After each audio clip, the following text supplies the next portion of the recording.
Então, se você cometer menos erros que o oponente, lembra da história do jogo de tênis? O objetivo era cometer menos erros. Quanto menos erros, mais a chance de sucesso na experiência. Acho que é o caminho esse aí, eu né? não acho, tenho certeza.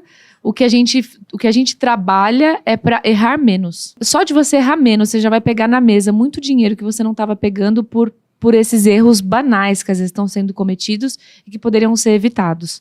Então, a gente não vai acertar 100%. Assim, é impossível, porque não tem nenhum processo perfeito, as pessoas são complexas. Você pode pegar o perfil ideal para o seu negócio, a pessoa pode ter uma jornada, ela pode ter desejo, mas ela pode estar passando por um problema pessoal, familiar muito difícil e aí ela não está performando também. Então, existem várias variáveis, mas a gente trabalha para errar menos, né? Para sair pelo menos da média e estar numa média melhor. Isso que o Jairo falou é muito importante. Agora, o papel do líder, né? Eu acho que... O que eu acredito? Que toda decisão de contratação e de demissão, ela tem que ser muito baseada na situação e na circunstância, de uma certa forma. Porque se você tem um time de 10 pessoas e 10 pessoas que não estão boas, e aí hoje você acorda e fala assim, não quero mais. Beleza, você vai demitir as 10 pessoas? Quem que vai vender? É o que você falou. É melhor com eles do que sem eles agora, nesse momento. E no departamento comercial, é perigoso, às vezes é uma decisão de risco você fazer coisas muito radicais. Agora, você acordou, você já não quer mais, você demite todo mundo, recontrata todo mundo. Você pode até fazer isso, desde que você tenha muita certeza do impacto que isso vai trazer no seu negócio. Ou você pode fazer isso de uma forma, como uma transição. Agora, o líder, ele tem o papel do desenvolvimento e até onde vai, né? Poxa vida, até onde eu vou? Eu vou até o limite da pessoa, eu vou até o meu limite. Como que fica essa relação? Eu acho que o líder tem que estar muito alinhado com o que a empresa quer.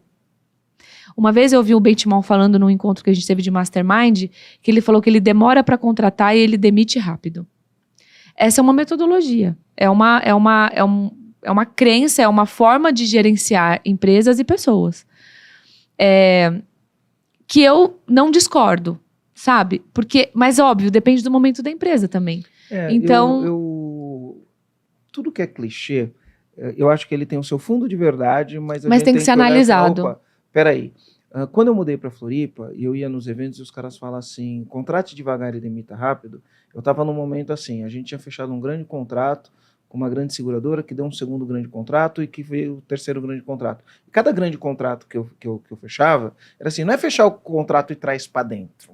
É fechar o contrato e contratar 20 pessoas para executar o contrato. E aí eu vou virar pro contratante e vou falar, cara, o negócio é o seguinte, falaram que eu tenho que contratar devagar e demitir rápido, então espera aí porque eu vou contratar devagar, né?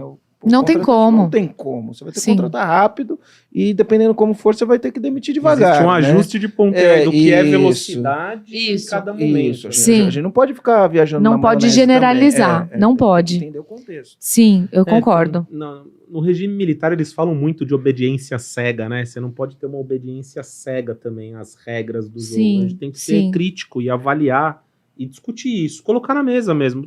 Trocar uma ideia sobre o assunto e não cegamente sair fazendo tudo aquilo que tá no eu acho que isso depende muito desse alinhamento desse líder com a empresa e decidir até quando a gente vai tentar, né? Até quando eu vou treinar? Poxa, chega uma hora que fica desgastante pro líder, fica desgastante pro liderado e aí começa a ficar uma relação ruim. Mas sabe o que eu acho? E é lógico que eu não tenho dados, né? Eu tô falando o que eu acho porque eu não tenho dados. Você falou um negócio que, assim, nunca vai se arrepender de investir na inteligência, como foi que você falou? Em processos eficientes e ferramentas inteligentes. Investir na inteligência intelectual e emocional do teu vendedor, né? Na habilidade emocional e intelectual.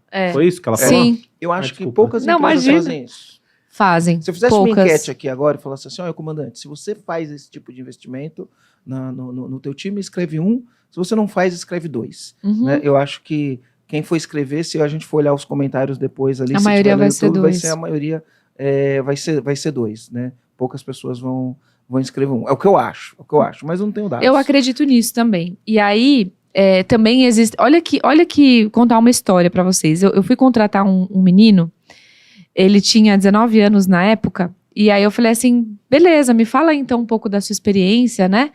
qual que são os seus objetivos? Ele falou assim, então, eu não tenho experiência, é o meu primeiro emprego. Aí eu falei assim, tá, poxa, seu primeiro emprego, você não tem experiência nenhuma. Ele falou assim, mas eu não tenho experiência porque ninguém me deu uma chance para eu ter experiência para eu ser contratado. Ou seja, o que ele estava me dizendo naquele momento, né? Ele falou assim, olha, eu não tenho experiência. Objeção, né? Se isso é um critério para você, e é um critério para a maioria das empresas, vai ser muito difícil eu conseguir um trabalho. Porque se ninguém me der uma chance, eu nunca vou ter experiência para eu poder entrar. Eu falei, então eu vou te dar essa chance. E hoje ele é uma das melhores pessoas da empresa. Ele é o mais dedicado, ele é o que mais chega cedo, ele leva 2h30 para ir, 2h30 para voltar, ele é um dos que chegam mais cedo, dos que saem mais tarde, um dos mais... Eu vou falar alguma coisa, ele sempre tá com um caderno e uma caneta na mão, e ele tem 20 anos de idade. Mas já chegou quebrando objeção. Exatamente. E assim, mal conseguia falar. Parecida, né? Passou 15 dias, a gestora chegou para mim e falou assim, meu Deus, não vai dar. Ele não sabe falar direito. Eu falei, e agora? Putz, será que eu me arrependi? Vocês têm? A gente tem um desse, e eu vou te falar, eu não sou muito de chorar, não, mas eu fico emocionado de falar, porque num dia de fim de ano, a mãe dele quis me conhecer e falar, né? Não teve oportunidade, o Marcelo não tava, mas a mãe dele veio agradecer pela oportunidade. Você tem um filho que a mãe vem agradecer, você tem família. Ela foi lá no Center Norte me agradecer. Ela foi, né? Demais, gente, demais. E cara, que orgulho ter gente assim, né? É. E eu, pelo mesmo motivo que você fez, foi o que me encantou na entrevista, porque ele falou, eu preciso de uma oportunidade. Ele era o cara que chegava às 5 horas da manhã, e de vez falar que não tinha um computador, ele usava o computador da empresa, chegava cedo, 5 horas da manhã, ia estudar no computador da empresa. Ele não tinha computador, não tinha internet. E na nossa empresa a pessoa precisa fazer um processo de integração, estudar algumas coisas. Ele não tinha computador e não tinha internet.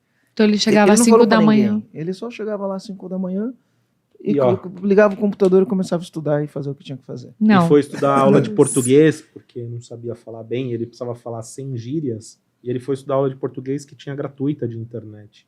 E ainda dando dica para os outros com a maior humildade. Eu falei, eu vi essa professora aqui. Olha e isso. Aí o cara ele só buscou motivo para dar certo. E aí o resultado veio. E aí teve sorte? Não foi. E o que você falou, Marcelo, é muito importante. É muito importante, porque também tem muito líder, muito gestor, muito dono de empresa demitindo, mas sem ter tido feito o mínimo para essa pessoa se desenvolver. Sabe? Eu acho que, poxa, a pessoa entrou, ela precisa de perspectiva, ela precisa de ambiente, ela precisa de ferramenta. Porque vai ser muito difícil você contratar um vendedor sênior, um vendedor pronto. Muito difícil, esse cara ele custa muito no mercado, tá em falta. Então a gente tem que estar disposto a formar também essas pessoas, né? Tem esse tempo de desenvolvimento, que para umas pessoas às vezes vai ser mais rápido, para outras um pouquinho mais demoradas. Mas o que eu acho? Eu acho que se tiver alinhado, eu já tive pessoas que falam assim, eu tô com um pouco de dificuldade, mas tenha só um pouco mais de paciência comigo, e você vê o esforço da pessoa, você vê que ela quer, você olha nos olhos dela, você vê que ela quer, ela só tem um pouco mais de dificuldade, mas ela quer.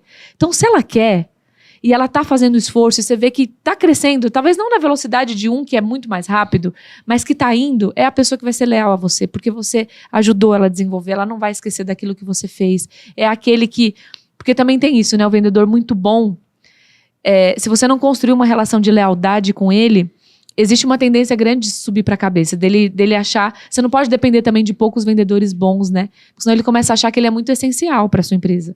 E aí, se ele é muito essencial, ele vai poder pedir o que ele quiser. E não é bem assim. Então, é um jogo de cintura muito grande, né? Esse processo. Você de tem que quem dar que fica, de quem ganhar que sai. muito dinheiro e enriquecer, mas sem que aquilo suba para a cabeça de ele achar que tem você na mão, enfim. Exatamente. Esse tipo de coisa que às vezes acontece no dia a dia das empresas.